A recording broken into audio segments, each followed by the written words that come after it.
What's up, guys? It's KB. Make sure you subscribe to the Underground Sports Philadelphia YouTube channel. Click the bell icon down below so you don't miss a single video from us.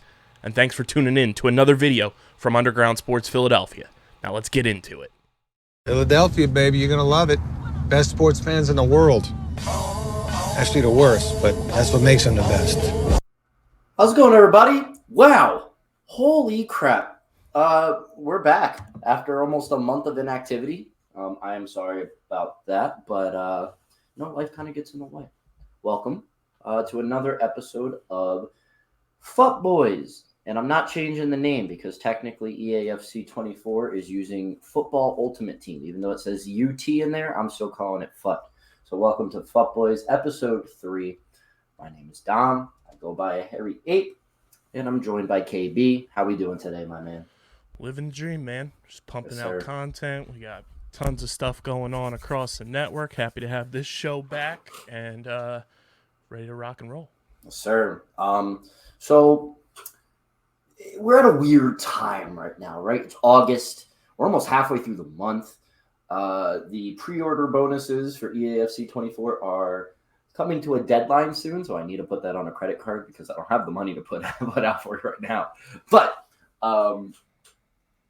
because of that, right, the game that we know currently as FIFA 23 is coming to an end. We have reached the time of the cycle where the best promo, everybody's favorite promo, the one that keeps everybody engaged throughout the summer because they're waiting for it, keep around, it's called FUTBois. Those of you who don't know about FUTBois, or, if you're someone like Kyle who doesn't always play FIFA, FUTBois is basically a promo at the end of the year where you get these absolutely ridiculous boosted cards. They're all like 93 rated or higher. They have like boosts on their weak foot or skill moves, and they just have absolutely ridiculous stats. It's everybody. Most of the players that are put into this promo are player favorites, fan favorites, people or player cards that have been used over the course of the cycle that everybody loves using, or players that are kind of like cult favorites and things like that. So they all get these cards. You build absolutely ridiculous teams. So I did want to highlight a couple players from all the different types that kind of just talk about them. So I wanted to start out first with just the FUTBois players, the main FUTBois players. So there's two types of FUTBois players. There's the normal ones, and then there's the premium ones. The premium ones get full chemistry already. They have basically like hero links. So they give 2-player links to nation and club. 2-player links to nation and league. So they're super useful and definitely welcome to be used. They have a little bit of an advantage over the other ones. But some of these regular FUTBois cards are absolutely incredible. Some of them I'll never, ever touch over the next few weeks of me playing this game because they're just that impossible to get. Most notably from the normal FUTBois group is Neymar. They gave Neymar a 99 rated card. He just looks stupid good. But I'm never going to be able to use him unless I maybe pull him in draft. Another card, Julian Alvarez, the striker from Manchester City. This guy is on PC just over a million coins, 1.3 million. He's also 5-star, so he got that weak foot and skill move upgrade. So he's absolutely ridiculous on in game as well. But I'm never going to touch him because I don't have that many coins. I did happen to pack a Marco Reus, who's also 5-star skills, 5-star weak foot. See, you can see a common theme, building, right? He's just over 400,000. I guess people aren't liking the card as much. I think he's absolutely incredible. I've been using him a lot when I play FIFA 23. Another 5-star beast is Gabriel Jesus, the striker from Arsenal. He has dropped under 1 million coins now. He's actually up a little bit right now on the PC market, but he's around 850,000 coins. He looks like a very good card. I want to use him, but I don't think I'm ever going to be able to. A few days ago, if he was at this price point, I'd be able to afford him, but I'm going to talk about later on in the show what I did with my coins. Diogo Jota is another 5-star player. A lot of these cards are 5-star. But Diogo Jota is a card that you can unlock playing objectives, I'm pretty sure. He's an objective player. He's one of the guys that's in the FUT Champs bonus objective. I'll talk about that in a little bit. But Diogo Jota's in there. Joe Gomez, the center back from Liverpool. Very good card. I have him. I was lucky enough to pack him. He's just a stalwart in the back line for me. There's other guys like fan favorites like Antoine Griezmann, Jules Koundé, who apparently everybody says is really, really good, but he's about to expire in like an hour or two. So I don't think I'm going to be able to get that card done. Tammy Abraham, they gave him 5-star skills instead of his Europa League card that had 5-star weak foot. He's very good. Danny Carvajal got a card. A little underwhelming, but a 96 rated right back's always welcome in the club. Jadon Sancho gets a 5-star skill, 4-star weak foot card. Little underwhelming that he didn't get 5-star. I think that's a card that deserves it, but he's only over 200,000. Another underwhelming card. Ryan Cherokee, the youngster from Lyon, got a 5-star card. Didn't do that SBC. I can't be asked to finish that SBC. The first FUTty card that I packed throughout the whole thing was Ismail Benacer. It's very fitting that me as a Milan fan was able to pack him. He's crazy. He's absolutely crazy. 4-star skill moves still, but they gave him a 5-star weak foot. He's one of everybody's favorite cards, one of the best SBCs of the season early on in this FUT cycle. They gave him a card. They gave Kolo Muani a SBC, who was very good. There's a couple other guys in here. I packed Diego Carlos. He's better than what people say. I did the Robin Gosens SBC or objective. He's very good. But these are just our regular FUTties players. Then they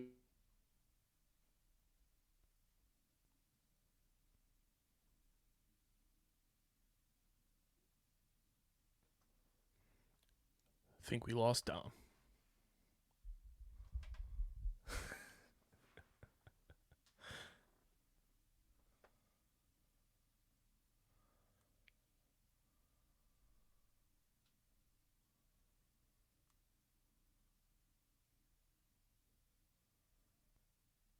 him. And by that point, most people, if they pre-ordered EAFC 24, are going to have early access. So there's no reason to even worry about that card, in my opinion. I think that it's just stupid to even grind that far and only be able to use them for like a week, right? Like, don't you kind of agree with that? Like, you froze on my end for a minute, so I missed. Okay. So there's a Vinicius Junior card. He's a left winger from Real Madrid. They gave him 5-star skill moves, 5-star weak foot. He's a 98 rated card. He looks absolutely ridiculous, and he's free. You have to grind through your season pass and earn all this XP. He's the penultimate reward, right? He's the final reward. So you can't even get him right now. You still got to play for like another 2 weeks before you can unlock him. But if you play for another 2 weeks, right? Play for another 2 weeks, EAFC early access is going to be out if you pre-order the Ultimate Edition.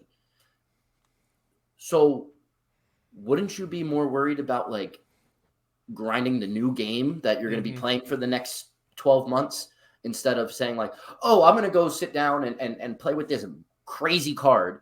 I'm going to wait 30 minutes to get into a competitive game because nobody's going to be playing the game. All for what? You know what I mean? To use a card that's going to be equal or on par, like slightly better or on par with a lot of these other cards that we've been using over the last few weeks. It doesn't make sense to me. You know what I mean? Like, yeah, it's very underwhelming. Why am I going to spend all this time and effort, right? Time is valuable to me. I'm a very busy person. Why am I going to spend all this time grinding out this card and I can use it for like 2 days? Right? Like, it doesn't make any sense to me. Yeah, it feels like something that should have been attainable like in June. Like end of June, like I wouldn't have say it so you can actually use it, and then with the way that the game cycle goes in June, it's a little iffy to give a card that good for free. like, I get it, right? It's a free card, so they want you to work for it. They want to release it at the right time so that it doesn't break the game, and everybody's running around with this card, and nobody's going to want to spend money on FIFA points or whatever to try to pack some of these other cards. I get that. But, like, to unlock it 3/4 of the way into August, I really, like, I'm not going to use it that much. Right. Like, I'm barely playing the game as is right now because I have Ultimate Team access on the EAFC beta. And that I can play till the end of the month. It got released yesterday. I can play it till the 31st of August. Why the hell am I going to do anything else? Right? So, I get it. He's a great card. He looks absolutely stupid. But it's not going to be worth it. A card that is kind of worth it, but I would have to spend another 2 weeks playing Weekend League, is this Ibrahima Konate card. They gave him a 97. He's premium links, but also gives links to Joe Gomez, who I have. You got to get 35 wins in Weekend League over the course of this month. That's a lot. I missed a weekend already, so, like, it puts pressure on me to get a lot of wins the next 2 weeks. I don't know if I'm going to be able to get it done. But I do like this idea, right? You have monthly Weekend League rewards that the more wins you get, the more packs and maybe special player items that you can unlock. I like this. I like giving more rewards to the people who play games. They used to give monthly rewards back in, like, FIFA 19, FIFA 18, something like that. FUT Champions Weekend League monthly rewards, and they got rid of them. I hope that this isn't like a one-off thing. I really don't. Like, I don't know about you, Kyle, but when I play a video game and I spend a lot of time that I could be spending doing something else, if I'm spending this game grinding, right? The biggest issue that a lot of people in the FIFA community said was, the rewards aren't rewarding enough for the effort that you're putting in, right? But to be able to have something that over the course of a month you can grind towards that will also have more lucrative rewards, I think is a dub. I think it's a W 110%. Yeah. I mean, if you're going to be putting time in that is going to make the payout worth it for what you're putting into it, that's a win. As a consumer, as a player, and, to your extent, like as a content person, that's a dub. Oh, yeah, 110%. Yeah. So continuing on with the premium FUTTies, Heung-min Son was like the first released SBC. He is incredible. I still use him in my squad. He's a little polarizing of a player. Some people like him, some people don't, but I think he's very good. Frank Kessie got a card. Apparently he is ridiculous. I haven't played against him a lot online, but looks like a pretty decent card. He's still pretty expensive too, so the rarity is up there. So he must be solid. Henrik Mkhitaryan is one of these monthly rewards that you can unlock. He's 5-star. He's had a few different 5-star cards given out over the last few iterations of FIFA. He looks very good. Koulibaly had an SBC, who seems like one of the best center backs in the game right now. Thomas Lemar is an objective if you played the FUTTies Cup. I missed out on a few days because I was on my bachelor party trip, so I am not able to unlock him, but people are saying he's one of the best center mids in the game.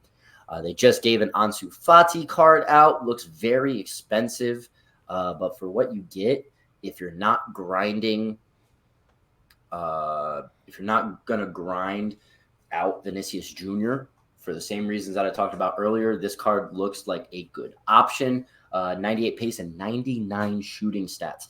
It's a crazy card. Ryan Kent, you could unlock through the season pass, but I passed on that card. I picked the fodder packs instead. Xherdan Shaqiri is the Tots Moments Neymar regen. He's very good. He's strong. But my favorite player out of all of this, there's so many other cards to talk about. I could go on forever and ever and ever. My two favorite cards out of the premium FUTBois are Luis Muriel, who, if you got 15 wins in Weekend League for the monthly rewards, you unlocked. He's 5-star, 5-star. I love the guy. I've been using him in FUT since like FIFA 12. So he, like, having this card is just beautiful for me. It's a great way to end this FIFA era. And the other guy is Tajon Buchanan. He's a Canadian right mid. He plays in the Belgian league. However, they gave him premium links. He can play literally anywhere on the field. He's that good. His stats are just that good. And then on top of that, they also included heroes into the promo. Yaya Toure being the one of the marquee guys. He's 4 mil. I'm never going to touch him, so I don't care. Same thing with Alo Iran. Every ratty player's favorite guy is up there. He's almost 2 mil. Never going to use him. Honestly, I think he's a little overrated. I've played against a couple people that use him, and the one thing that made him so good over the course of the year was that his pace, he was just faster than everybody else in the game. But all of these cards and FUTBois now have 93, 95, 97, 99 pace. They can stay with him. You have max pace center backs that can stay with him now, or left backs and right backs. Wherever you're playing this card, you've got guys that can catch up to him. He's not as overpowered, in my opinion, as everybody else makes him out to be now. They just put him in there because everybody loves him. Yes, they made him 5-star, 5-star. That's not going to change. Every time I've played against this card, he doesn't smoke me. So there's a reason his price is trending in the downward direction. Joe Cole was an SBC. Harry Kuehl, I think, was another SBC. Tim Cahill was an SBC. None of these cards really stand out to me. Diego Forlan, I was lucky enough to pack. He's a pretty decent card. Again, another one of these guys I loved using when I was younger playing FIFA. So to be able to have him in the squad and play as to how I remembered like he was back then, like super overpowered, beautiful thing. And then Capdevia, everybody's favorite left back who has left mid and left wing position changes as well. Crazy card. Probably not going to get my hands on one, but I could buy one. So it's not the end of the world. And also, most recently, EA has started a new promo within FUT called Cover Star Icons. These are going to be SBCs, Icon SBCs, and these are all Icon players that have been on the cover of FIFA. So the first one that they released was Roberto Carlos, 97 rated left back. That's 5-star, 5-star. He's crazy. I finished that SBC. He can play literally anywhere on the field. He's that good. And then the marquee guy that they've given out right now is Ronaldinho. He's extremely expensive. You can see it right here. I'm keeping track of all of the fodder cards that I can throw into the SBC, Kyle. Listen, I'm telling you, like, this is what you have to do to make sure you get this done efficiently and as quickly as possible. Like, I have to keep stock of my club so that I can pick and choose which cards to throw into the right SBCs so I can get this done as quickly as possible. There are 33 SBCs that I have to finish to unlock this card. I only have like 15 done. That's your miniaturized Pepe Sylvia board right there. Yeah, exactly. Yeah. Look at this. The SBCs. Look. It's fucking ridiculous, man. Like, I don't get it. I really don't get it. Like, sorry, I do get it. Ronaldinho, they made him 98 rated, 5-star, 5-star. He's stupid good in game. So you have to put him at a premium. If this card was out in packs, he'd be extinct. He'd be 15 mil. So the fact that he's like 4.5 million in cost for the SBC, I can't complain about that. It's going to take me a while to unlock him. I honestly should have him done by this weekend if I really, really throw my club into the dirt. Like, and I just say, screw it. I'm going to get rid of every other player. I'm not playing this game. And that's probably what I'm going to do. I'm going to get rid of all the other cards in my club because it doesn't matter right anymore that I have all these extra squads and stuff. I always tell myself, hey, I'm going to use this. I'm going to play with this card. I'm a FUT hoarder. That's what I am. I keep all these cards in my club. I say I'm going to make these unique teams and these fun teams and use all these players. And then when I go and do that, I have a terrible time because everybody has cracked teams and I can't use that. I physically just cannot use that team anymore. So I'm going to just throw all the cards to the wind and just get rid of everything. You can see I have a lot that I'm willing to get rid of. Look at all this. Look at all the names crossed off already. It's so crazy. So You're like Santa Claus, checking your list and checking it twice. yeah, it's not fun. And on top of that, I don't have any of the other ones.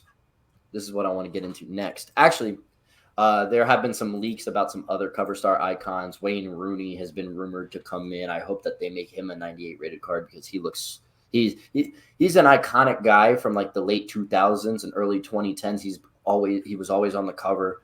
So he should, I hope, be in there.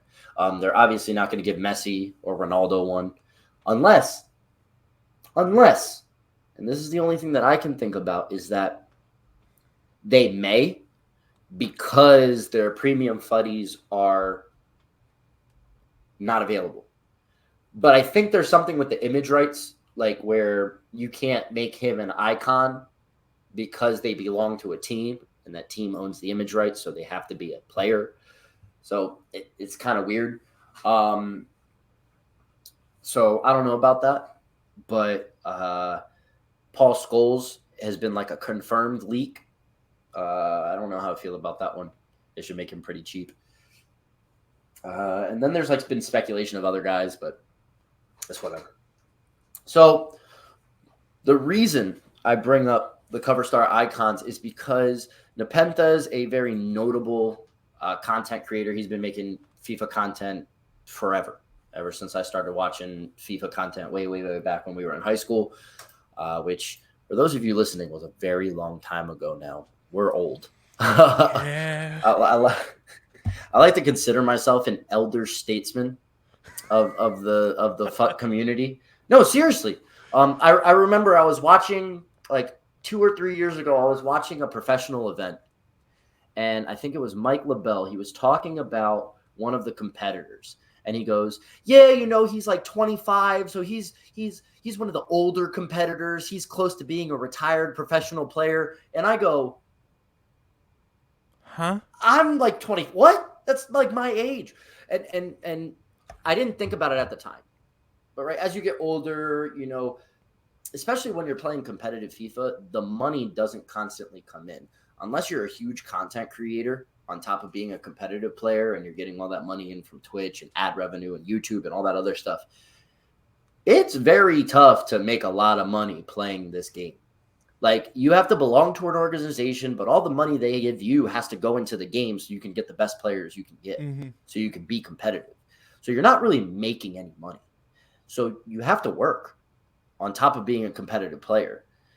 So I get, like, if you get to 25, 26, you kind of phase out because you're an adult. You need to make money to survive. So I get that, right? If you're not the most popular on YouTube or Twitch or whatever your avenue is, where you're bringing in other revenue, it makes sense to me now. But you know what? This is my way of creating content for the game that I like to play. It's even crazy to think about now, and we haven't even been doing this podcast thing for that long in the grand scheme of everything. The way podcasts are popping up now, we're elder statesmen of podcasts. Yeah, you can think about it like that too. Like, which is insane.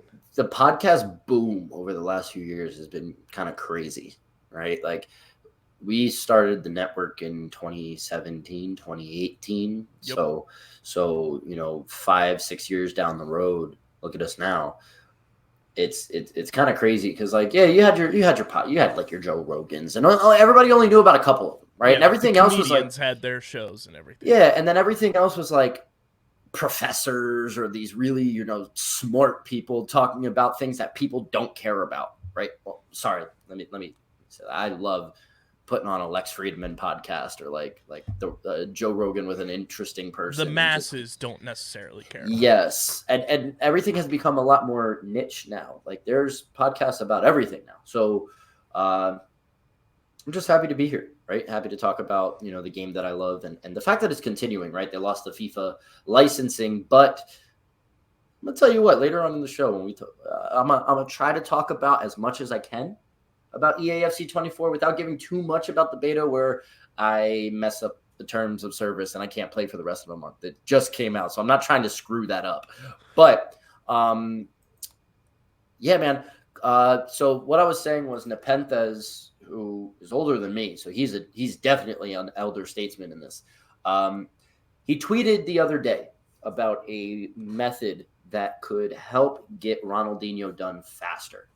And there's a pack in the store. It costs 400,000 coins or FIFA points, but I'm not paying for FIFA points at this time for the game that's going to be done in a couple weeks. Mm-hmm. So I did have 850,000 coins in the club. Now, I could spend that on a bunch of players. Players are cheap right now. I could try a bunch of stuff out, but I really want this Ronaldinho. So what the method was is buy this 400K pack. It gives you 250 players. Okay, so you're going to send as many as you can to your club. You're going to get a lot of duplicate cards you can't send into the club. You're going to take these cards and put them into SBCs to recycle them and get more stuff back into your club. So there is an 80-plus player pick. It gives you 4 different players. You choose one of them, right? They're all rated 80 or higher. It costs 10 gold cards. So you take any cards rated 75 to 79 that are in your duplicates. You throw them in there. You start building up a bunch of player picks. And then while you're doing that, you're sending more stuff to the club. It's really weird. It's annoying to do it on the game, so I like to do it on the phone, on the companion app. But you're only on the companion app allowed 50 cards to view at a time. So you're sending cards, and then the cards that you're sending to the club run out, and you're left with 50 duplicates, but there's still more cards that you haven't even seen that are in the pack yet.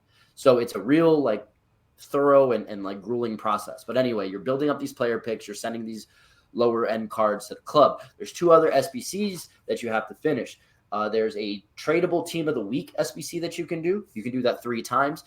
Team of the week cards are a special item that is required in certain SBC segments. So their prices are inflated right now because everybody's using them. They're very rare on the market. So you finish these and you can get yourself about 60 to 100K, depending on what you pull, back into the club. So that's nice. That's very nice, right? So I've gotten around like 70, 80K from the 3 that I finish. And then you have a team of the season moments upgrade, which you can do the same thing. There's 3 of them. It's tradable. You get a card back. Now, this is all dependent on pack luck, but if you do it, you can recover like 100K of your 400K investment. So now you're talking about just under or just over 200,000 coins. So you made half of your investment back if you're lucky with your pack pulls. The first time I did this, I got very lucky. My first team of the season pack, I packed Teo Hernandez. Sold that for like 150,000 coins. I'm in there, right? The other 2 weren't good, but they were team of the season cards, so I made about another 50K. So there's half of my investment back. I made another 70K back off the team of the week cards. So I'm very close to making my stuff back, right? Now, once you finish building all that and you're getting your duplicates and finishing all of that, now you can kind of just send the rest into any other SBCs you want or more player picks to generate more fodder to get back into your club. Once you have that, now you have amassed a bunch of cards that are 86 rated or higher to throw in to this Ronaldinho SBC. That's how I got all of this, right? Well, some of it I already had, but that's how I got it. After I did that and before I started the Ronaldinho thing, I was sitting on my game and I'm like, yo, let me write down every card that I'm willing to throw into SBCs right now. This isn't even all the high-rated fodder I have because I'm still like holding on to that idea like, oh, let me make these interesting teams, this and that, right? The only thing that I really said was off limits are any past and present Milan players because I have that and I always kind of hold that close. I always build that team. But then when it gets to that point, I just throw everything to the wind and kind of just say, screw it. So I've been chipping away at it. The first day that I did it, like 3 days ago, I ended up making 30,000 profit off of my 400 investment. So I spent 400, I made 430 back. It was great. I was happy. 2 days ago, I spent 400 and I made about 370 back. So I took a 30K loss. Yesterday was awful. I have only made like 100K back from my investment. I'm sitting at like just over 400,000. I'm thinking to myself, you know what? Let's just do it again today. I don't know when I'm going to do it, probably tonight. And just hope and pray that I get some good fodder. I maybe get some duplicate FUTBois fodder. Actually, there's a new FUTBois team coming out in 30 minutes. As of right now, we're East Coast US, so it's 12:30 p.m. At the time of recording. In a half hour is when content drops. So there's going to be a new FUTBois team. Who knows what the players are in there? Who knows what SBCs come out? But that 400K pack is going to be in the store, and I'm probably going to do it. Let's get some fodder. We'll start into Ronaldinho. Let's get this SBC done before the weekend so I can play a little bit of weekend league this week. Today's Friday, so I can play weekend league today. So let's make sure that I get this shit done so I can use him in the weekend league. Is the 400K pack sustainable, or is the 400K method sustainable? I'm not sure. It depends a lot on luck. And if you don't have a lot of coins, I don't know if this is the right thing to do. You got to have disposable, income within this game. It's very funny. When I was doing all this stuff, I was calling it club management to my fiance when I said I was going to go play FIFA. I said, I'm going to go do some club management. And she's dying laughing. She's like, you're talking like you're actually running a club. I'm like, honey, this is a fucking ecosystem. It's like a legit ecosystem. The players are stocks. Their stocks go up and down, and you have to make sure you're available at the right time to make any type of coin in here, or else you got to spend money, right? And that's the crazy thing about this game. And it's a crazy thing about a lot of games with ecosystems nowadays. Like, it's very pay to play if you're not treating this like a job, right? And I don't want to treat it like a job. I want to be able to sit down and play and be rewarded for my effort in the game and be able to be rewarded accordingly. I don't need to make coins. I'll make untradeable cards. Give me untradeable packs as long as there's a guarantee that if I go and over 20 games in the weekend, I go fucking 14-6. That's good. I only lost 6 games out of 20. It's pretty damn good. I won more. It was more than a 2-to-1 ratio win-loss, right? That's pretty damn good. I'm just under 75%, but then when I get my rewards, it's shit. So, why am I putting forth all that effort if I'm not being rewarded back? And it seems like they're maybe trending in the right direction. There's a lot of stuff in EAFC that looks like you can grind and get some good players with, which is probably the best way to transition. So we got the new EAFC coming out in, I think, just over a month or so. And that's early access. I think early access is September 22nd. So after August ends, in the beginning of September, I may play a little bit of FIFA 23, but I also may take a break and just kind of focus on everything else. Get EAFC in here when I get early access. However, a lot more has come out recently about the game, and the beta came out yesterday. I was lucky enough to be sent a beta code. I haven't gotten a beta code in a couple of years. And the last time I did, I tried to redeem it through the Xbox app on my phone so that it would start downloading when I turned my Xbox on, and it never came. So I was screwed 2 years ago with the FIFA 23 beta, or the FIFA 22 is one of them. But I haven't played a closed beta in a while. I do like the EAFC. It's been met with a lot of hate with a closed beta as opposed to an open demo. But I kind of like it. Because if they did the open demo, the servers would be flooded. And let me tell you right now, the servers are worse than FIFA 23 right now. So I think that they're still working on a lot of stuff there, but it's real buggy. It's more buggy than, and of course, this is a beta version of the game, so it's not going to be perfect, right? Super buggy still. But for what it's worth and what I've been able to play, I'll tell you what, the game's going to be very, very good.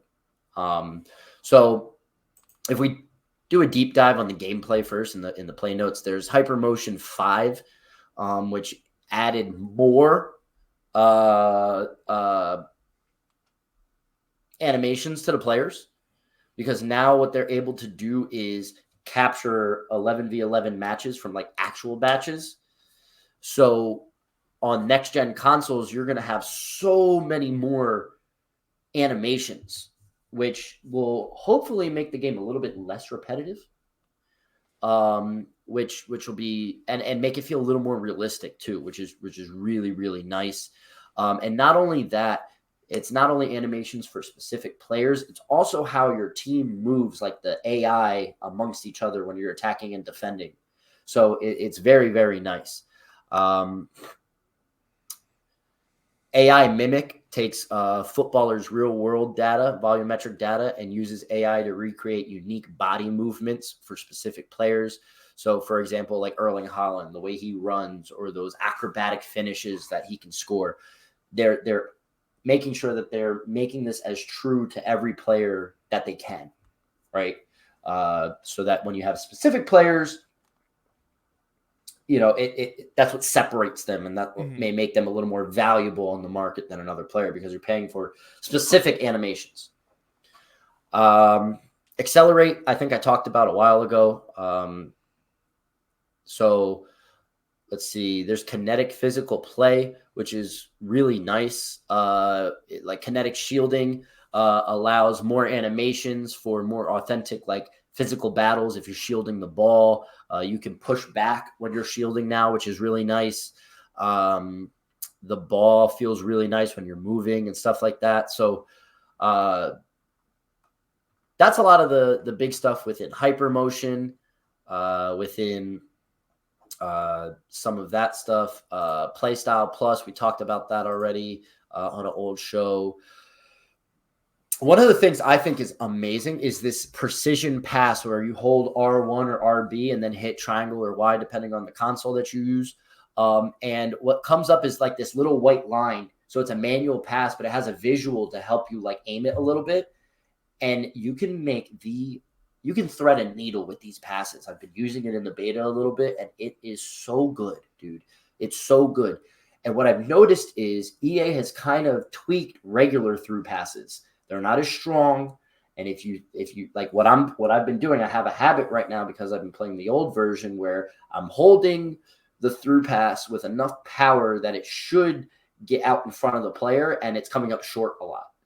So I think what EA has done is tweak the through passing so that it almost forces you to use this precision pass if you want to send a long through ball that goes through multiple layers of defense and sends an attacker in on goal, which I think is a good thing. It creates a skill gap.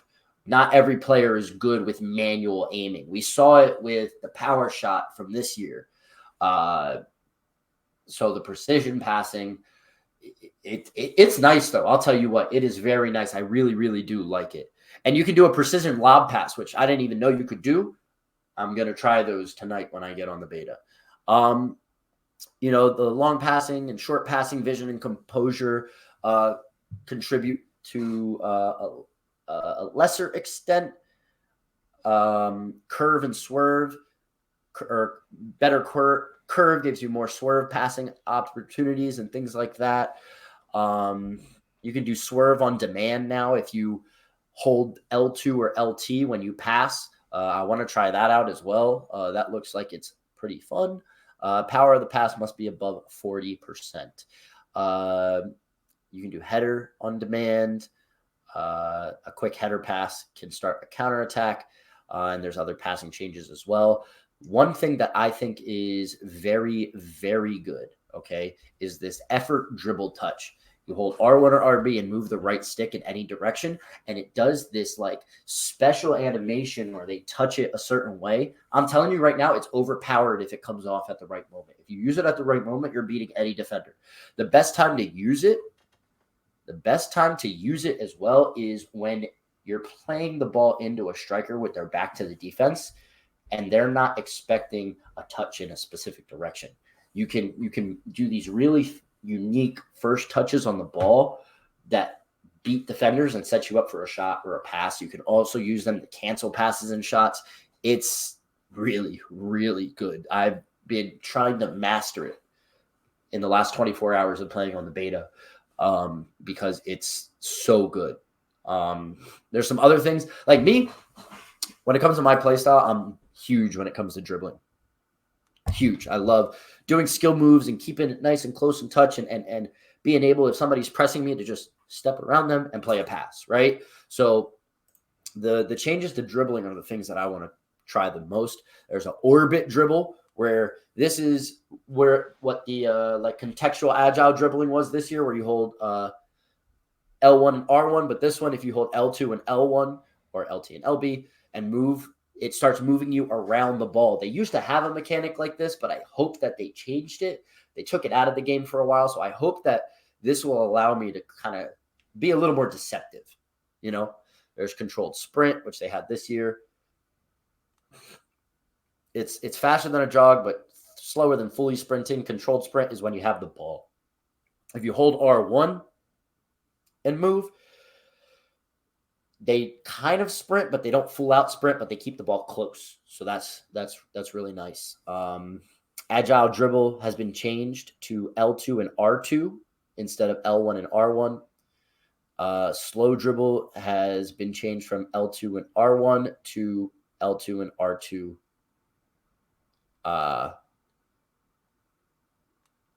Wait, what? I'm just reading this. It doesn't make sense to me. It's the same thing, basically. Shooting has kind of changed. There's a reward for aiming. Headers on demand, quick release shots, advanced shot cancels, which is what I want to try. You can cancel shots with skill moves without having to press like the cancel, which was L2, R2. So this is really interesting. I like one of the videos that they're showing on the page is they're looking to do a power shot, but then they end up chipping the ball. So that's actually really, really cool. I want to try that when we get into the game. There's new skill moves, which I want to try to master, attacking positioning, all this kind of stuff. But one of the things that I love now that I have access to the beta, first things first, let me talk about this. The incels, am I allowed to say that in the podcast world? Am I allowed to use that word? So. Right? Like the incels that have an issue with women and men being in the same team, an ultimate team, they're going to fade out. That loud minority is going to fade out once they realize how good some of these women's players are. And also, I know that people had an issue because the women's ratings were relative to their performance against women, and men is the same. So you've got some women that are higher rated than some men, even though in real life they may not be better than them.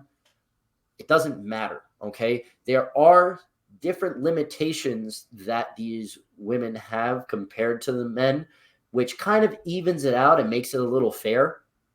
A lot of the women players are a lot shorter, so they do feel a little more agile on the ball. They don't get knocked around as easy, but they're not as strong.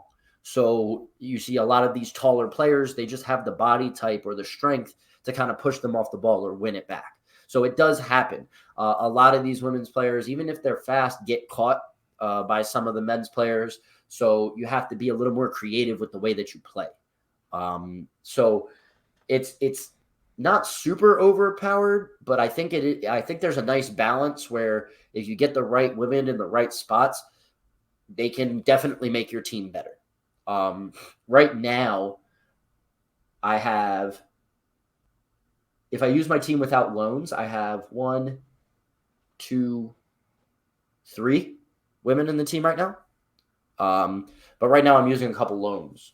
And that's just to get some objectives done.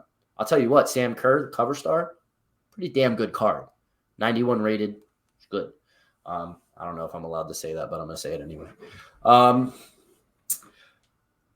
Ultimate Team as a whole, they changed the menus. I think I mentioned that in an old show. The menus are nice. I like how seamless the transitions between menus and sections of Ultimate Team you can get from one to the other. Some people said the menus are an L. I don't agree with that. Basically, right, if you press L2, you can go through the major different areas, but also at the bottom, they keep an adapting list of your most used or most visited pages. So you have shortcuts. So it's great. And then also, once you go into certain menus, L1 and R1 will go between the different things that you can do within that. So like, let's say you go to play, right? One of them is play. So you pick that out of the L2 menu, and then R1 and L1 will switch you between the modes, like rivals and squad battles, this and that. Okay. Now, I mentioned squad battles. They've reduced the half length from 6 minutes to 4. It makes it so much better. It makes it so much better. Now I'm spending less than 10 minutes playing a game. I can get a lot more done in an hour. It makes getting objectives done way easier. I don't have to go and play online. But anyway, so you can switch between the menus really nicely. I like the pack animations. That's cool. I love that they have in objectives now. They have your live objectives, but then they also have themed objectives where they're kind of like promo objectives, and they have their own specific page with a special background and all this other stuff. It's really, really cool, and it gives you more stuff to grind to. There's a ton of stuff. I think one of the things they've listened to the community, and they have given us more grindable stuff, right? It seems like over the past few iterations of this game, you get to a point where you grind as much as you can, and then it gets boring, and then user engagement drops. So they have a lot of stuff now that's grindable. They've been testing it in FIFA 23. EAFC 24 is going to have a lot of grindable stuff. I really, really do like that. I've gotten to go with the evolutions a little bit, which is really, really cool. This is the first year that you're going to be able to pick players and increase their stats and make them better. Now, there are restrictions to it. But when you go to like the evolutions menu, you have a list of different ones. Some cost coins, some don't. But they have requirements. So it's like, oh, your player can only have this. Like, let's say you want to put them in the dribbling technique and increase their dribbling stats and some of the other related ones. You can only have like this max overall. You have to have a maximum of this rating for your dribbling or lower, so on and so forth, right? Then you put them in. And if you say, I want to do this evolution, it gives you a list of players in your club that qualify for it. You pick one. Either you're picking a player that you have an emotional connection to, or you're picking a player that you're trying to maximize this boost for, right? You put them in there, and then they have tiers. So, for example, I have Alicia Lehman, everybody's favorite female soccer player. Not maybe because of skill, but because of other reasons. I was very happy to pack her. I put her in, and she's getting like a passing upgrade or something like that. So, like, for example, the first tier is you have to get 4 assists and play 2 games. Cool, easy. I can go into a squad battles game and get that done, right? And what that's going to do is it's going to increase certain stats. And then you get to go on to the next one. And then you got to do those, and the next one, and the next one. And overall, what it does is it ends up cosmetically changing your card and making the card better, which I think is a dub, right? She's going to go from an 81 to an 83 when I finish all of this. It's cool. Now, you can have multiple players in evolutions, but you can only have one active as well. So it becomes a little strategic. What am I trying to grind now? Who do I need to prioritize, this and that? When they're in the evolution, it becomes untradeable, but you can't use them in an SBC until you complete the entire evolution set. So it kind of requires you to finish it. I've got 2 different players. I'm kind of working on each one every so often, right? But I think that's cool. And one thing I noticed is that it could create some pretty OP cards pretty early on. For example, I packed Joao Felix this morning, striker from La Liga. He has 5-star skills already. There's a shooting upgrade that I can put him in. It'll take his shooting from, I think, 79 to 89. He gets a +10 on shooting. He gets a +5 on pace. So he's going to go from 81 pace to 85. And then also they're going to add a star to his weak foot. He already has a 4-star weak foot. So I'm getting a 5-star player at this point in the game. So obviously it's the beta, but early game, I'm getting a 5-star player with 89 shooting. That's going to be my striker for like 3 months. Like, November will come around, and I'm still using this guy as my striker because he'll get the job done for me. Mm-hmm. That is incredible. Not only then am I getting boosts to certain stats from the evolution, but then I can throw a chem style on and boost the other stats that didn't get boosted, and now I have a crazy card. This is going to be very interesting because with the evolutions, you're going to be able to pick and choose. And some people are going to talk about, you're going to have certain content creators or people on Twitter or whatever. This evolution, buy this card off the market. use it in the evolution because it's going to be the most OP card. So people are going to obviously focus on like what's the most, overpowered, or how do I maximize this evolution so I can get the best card, right? So this is obviously going to increase the price of certain cards on the market because it's going to make them really good. Evolutions has had a lot of slack from the FIFA community recently. I think that the people that have been able to test it out right now see the potential, and I can't wait to grind out that Joao Felix and then see how good he is in game, because that shit looks really, really cool. I think, I know like you play certain games where, you grind and you improve, whatever thing, because you play a lot of Pokemon, right? So like, yeah, you're training your Pokemon, you're getting them better, and you're being rewarded for using a specific one because it goes up in level, it learns stronger moves, its stats increase, it gets better, right? FIFA's never had that. So to be able to do this with specific players, obviously under restrictions, but if you're able to do this, it adds another level of grindability to this game where you have something to do on the slow days.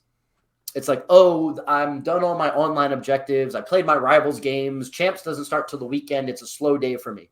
Okay, let me hop in squad battles, which are 4-minute halves.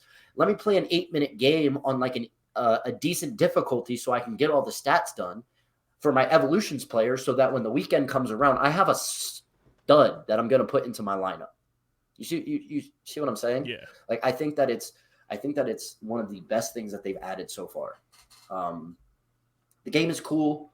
I like it. There's still a lot of issues, man. I'm getting kicked off the servers a lot. I tried to get into rivals this morning and it won't let me in. I can do everything else in Ultimate Team, but I can't do that. The objectives menu is a little buggy right now. It said I achieved a new level, but on the season pass, I didn't get to that level yet. I tried to claim some rewards, and at one point when I claimed rewards, the screen froze. Like, the music was still playing. I could open up my friends menu, the in-game EA friends menu, but if I pressed X to move on to the next screen, it wouldn't move. So I had to Alt-Tab and force close the window. Another time I redeemed a pack and it's not in my store, so I can't open the pack. I don't know where it's at. So there's a lot of bugginess about it. But it's a beta, and it's the second day of the beta. So beggars can't be choosers, right? But from what I've done so far, I really, really do like it. And I spent some time looking through the player pool. I wanted to take a look at some of these women players and see how good they are. Obviously, I said Sam Kerr is 91. She's on the cover. Of course, she has to be one of the marquee players in the game. She seems really good. One person I want to get my hands on, and I don't think it comes as a surprise, is Alex Morgan. She's a 90 overall. She looks so good, dude. I need that card. I looked on the market. There were like 3 on the market last night, all over 300,000 coins. I don't know how I'm going to touch it, but I'm going to get my hands on one of those Alex Morgan cards. And there's a couple other ones that look really, really good. I think her name's Sophia Smith or something. I forget, but she's the one that in the Women's World Cup, she missed that pen, the deciding pen. She's the one that missed the last one, hit it off the post. She looks like a crazy budget card that everybody's going to use because she has crazy fast pace and good shooting. So you play her on the wing, send her in. It looks like she's going to be very expensive for people.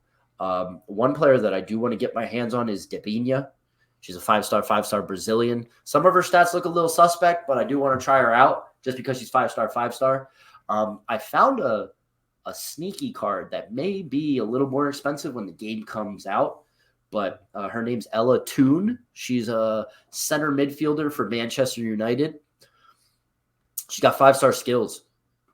I switched from a 4-4-2 to a 4-3-3 with an attacking mid, and I put her there, and she's just incredible for me. She's been scoring goals. She's been setting up goals. She's short, so the skill moves come off real nice. I think she needs an engine, though, because she needs some passing upgrades, and she needs some pace upgrades, but I can't throw her into any evolutions. So a little tough right there for me, but she's like a budget option that I think could be pretty good for some people. And I've had some pack luck here and there, but I think it's also the beta, so EA is going to make sure that you pack some really good cards to keep you playing this game instead of FIFA 23. And really, that's kind of where I'm at. FIFA 23 is dead to me. I just want to get Ronaldinho done and just kind of play every now and then for fun. I'm more focused on sitting down, playing this beta, no matter how buggy it is, right? And learning the new mechanics. Yeah, the gameplay may change when the full release comes out, whatever.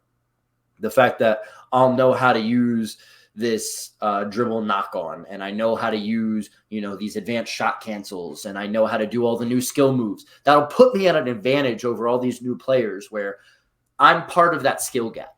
What EA I think has done is tried to create a legit skill gap in this game by adding features in that are a little more manual in nature. And if you know how to use them properly, they're almost unstoppable. Until more people play the game and understand how to counter them, they're not going to. You get what I'm saying? Mm-hmm. So, I don't know. My hopes are high for this game. I think that we're all going to be surprised. A lot of people said that FIFA 23 was FIFA 22.5, right? Like it was basically slap some new animations in there and here you go. And it was. I mean, the game felt a little different. It was a little bit better. I went from old gen to new gen though, so it was obviously a new experience for me. But I think that this one is EA's like child, right? This is a new era for them. They're bringing out a new game. So I think that, FIFA is losing the FIFA license is not the end of the world. They still have everything else. And I think that at the end of the day, people are going to realize like, oh, women in Ultimate Team, I'm not buying this game. No, you're going to, because this game is still fun. You don't have to use them. Of course, people are going to have an issue where they feel like they're going to be forced to use them because of objectives and they want to go through the season pass and earn XP. And the only way that they can do that is by using players. Like the only objectives out right now are like, oh, use Sam Kerr and 2 more women's players and get an assist with women's players. And okay, so I see that they're pushing that, but they want people to, in the beta, to use these cards and see, hey, these cards are good. Mm-hmm. They can compete. It's not like, it's not like they're going to be super overpowered where it's unrealistic, but it's not going to be so realistic that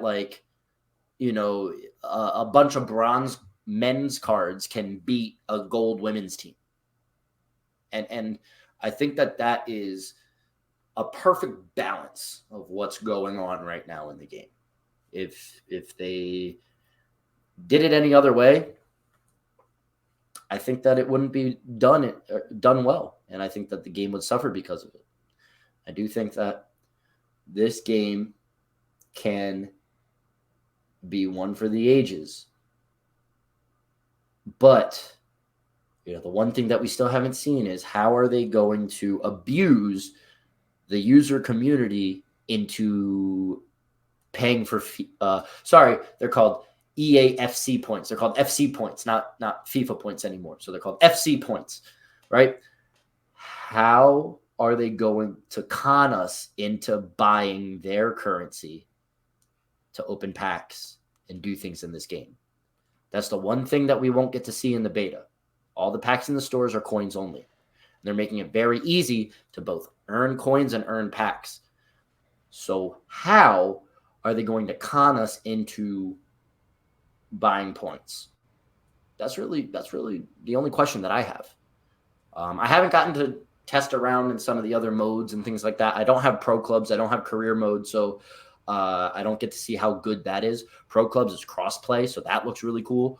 I don't have the ability to try them out. But Ultimate Team is my game, and anybody that knows me, that's my MO. So I'm so happy that they gave me Ultimate Team access.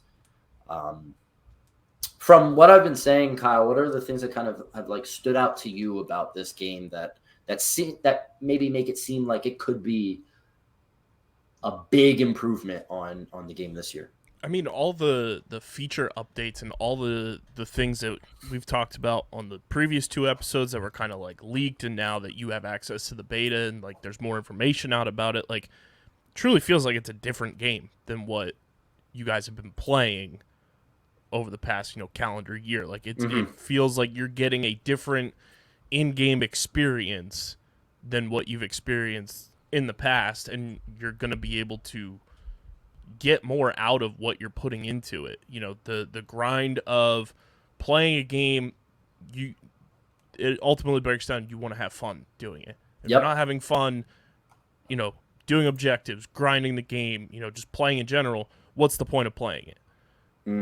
This feels like the fun has been re-injected, and like you said, this feels like it's EA's like new lease on life with their soccer content.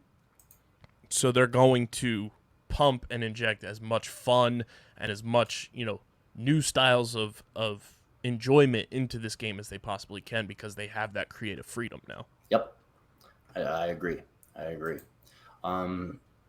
I think that that's the one thing that I've always kind of wanted and expected once the FIFA licensure has gone out. I know that like when you definitely heard me talking to Matt about this at the end of a or at the end of a Top Bins episode once we went off the air, but I think I kind of said the same thing, right? And Matt was just like, oh, like, yeah, let's hope that it's just gonna be a whole nother, or he said, oh yeah, you're gonna believe FUTBois, who doesn't work at EA anymore. But that's really the case, right? Like FIFA had a lot of creative control over what was allowed and what wasn't allowed. And that's one of the main reasons why women weren't in Ultimate Team for the longest time. One of the things that EA has said is like, hey, if this is truly your Ultimate Team, you should be able to use whatever players you want, right? That includes men and women.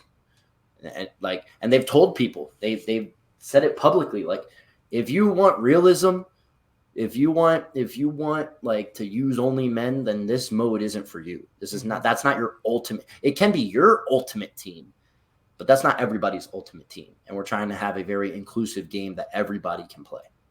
So, and like Marta, who's a Brazilian legend, during the Women's World Cup was in a press conference and kind of mentioned that, right? Where she was like, when I was a kid, I didn't have anybody to look up to when I was playing this sport. I had to look up to the men. I had no woman that was like balling out. Obviously I'm paraphrasing, but like there wasn't a woman that's like balling out that I could watch. And now that the Women's World Cup is so, accessible on TV and push, all these, the next young generation of footballers, it have people to look up to. And not only that, they now have those same women in the video game that they can sit down and play and use and enjoy, right? So I think that it's a huge step in the right direction for EA in the game. Before we get out of here, content has dropped. It's kind of a doozy. So FUTBois Team 4 is out.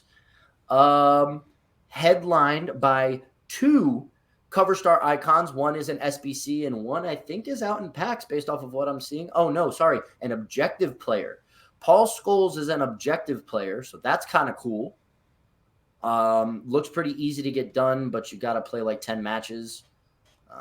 So that's kind of annoying.